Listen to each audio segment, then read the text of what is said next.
ng life.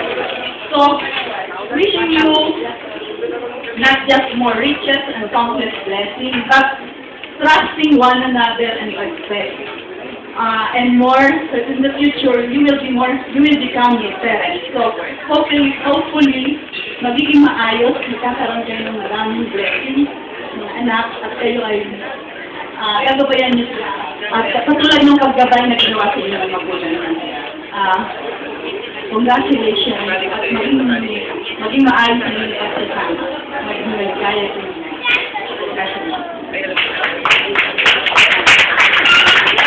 Thank you po, Nina. Please, do not leave us here. Babantayan ko kayo. Hello. Punta tayo sa mga nino. Si Mr. Ike Gutierrez. Nasaan po si Mr. Gutierrez?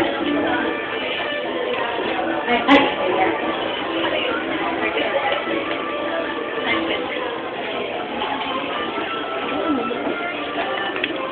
Magandang gabi po. Lahat. Naharap na ako sa iyo.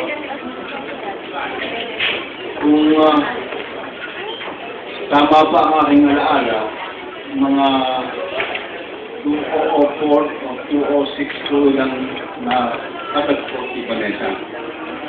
Nung taon kong yun, ako isa ng senior citizen, kaya suki ako sa Stone kaya suki ako sa Mercury Club branch ng Pasig. Tuwi po akong pupunta sa branch ng Pasig na yun, ay nakakaligayang tingnan si Vanessa at lahat ng mga kasamahan sa kasipagan, sa pagkalinga sa mga pagkano, pagmamalasakit sa trabaho, lalo na sa mga senior citizens at patatandang buhay-buhay sa kasipan na yun. Sinabi ko yung mga katangian yun sapagkat dahil di nasanay yung ganyan si Vanessa, ay yun ang magiging haligi ng matagumpay at masayang pagkasama nilang dalawa. Kami na habang sila ay nagpapalitan na sumbahan sa simbahan, makita ko ang pagtuloy ng luha ni Vanessa.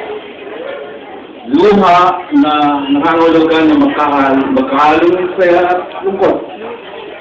Luha din na nangangulugan ng tagumpay.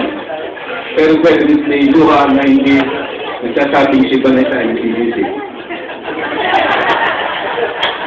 Well, ang papel ko dito ay magsalita ng kaunti, Word of Wisdom.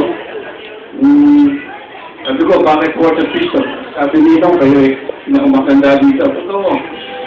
4 na dekada na kaming kasal ng Mihisko. Binihiyaan ng isang anak, dalawa ko.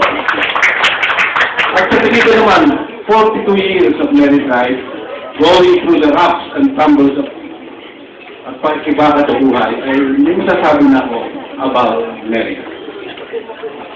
Unfortunately, walang libro o walang eskwela na nagsasabi kung paano magiging matagumpay ang isang kasal. Ang masasabi ko lang ay yung naalala ko isang marriage encounter, sabi ni isang pitong pare sa isang couple, sabi, ano ba sikreto na naging pagkasama 60 years of married life? Ano sikreto? Sabi kong lalaki, ganun po ang sikreto, sabi. Ang sikreto ko ng mag-asawa, kaya successful kami, ay 2 words lang. Ano yung 2 words? Yes, dear. Anyway, good luck to you, Vanessa. And Sherwin. Love one another. Patience, perseverance, and always give a space to God in your life, make God the center of your life. And after you have attained all your material wishes and success, do not forget to be a man for others, tumulong sa mahihirap sa kapwa, sapagkat ang pagtulong sa kapwa sa ibang tao, aside from yourself, yun ang tunay na kaligayahan at pulpunay sa buhay. Good luck to you.